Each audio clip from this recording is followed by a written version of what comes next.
The Torah commands that you can't judge a person until you've walked a mile in his shoes, so I hope that you won't judge me as I tell you a personal story about a very close family member that went on an all-expenses paid trip and vacation to Sin City to Las Vegas. It was an exciting trip that they were looking forward to. I believe it was actually an anniversary, a wedding anniversary trip excursion.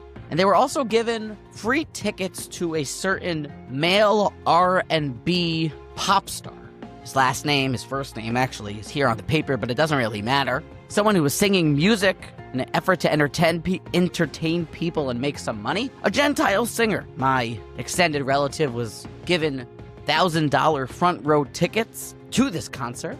And they were then greeted at the front door of the concert hall with a shocking rule. I heard about it after the concert, but apparently the rule was that when you go into the following concert, you need to put your phone into a Yonder pouch. You heard of this? Yonder, Y-O-N-D-R pouch. What it is a unique, patented, lockable smartphone pouch that basically takes away the technological smartphone distraction so that you're fully engaged in the concert. Apparently, phones were causing brain drain at the concerts. This Gentiles Las Vegas Sin City concert wasn't having the same rambunctious and entertained, engaged crowd, so he employed the Yonder pouch so that people would be there at the concert. And apparently the concert was great.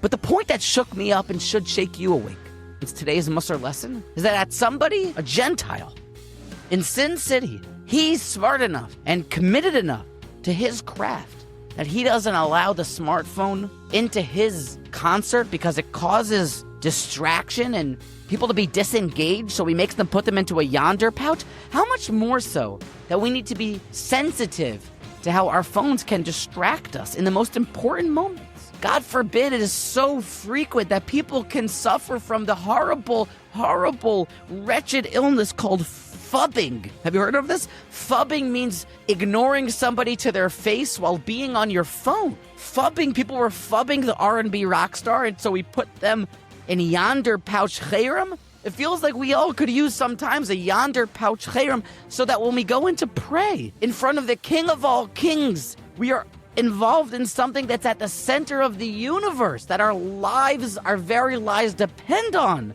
All the more so that we may be so inclined to put our technology distraction inside of the Yonder pouch. Our phones are scientifically proven, especially if you have a phone that has many different applications and accessibilities on it, that you can suffer from being distracted from it when you have it at you at the wrong time. There's something called the what-if factor. What if you get something that's important that can distract your brain attention? What if, with anticipation of a previous or future coming notification, that could distract you from your Shema Kolenu? And God forbid, if you're middle of prayer, you can suffer from impaired notification, brain drain, memory worrying. All this, all part of the, God forbid, phubbing of Hashem, which is to be standing in front of the King of all kings and talking to him honestly about your day, asking for things, asking for your life, praising him, but instead we could be, God forbid, sucked into a distraction.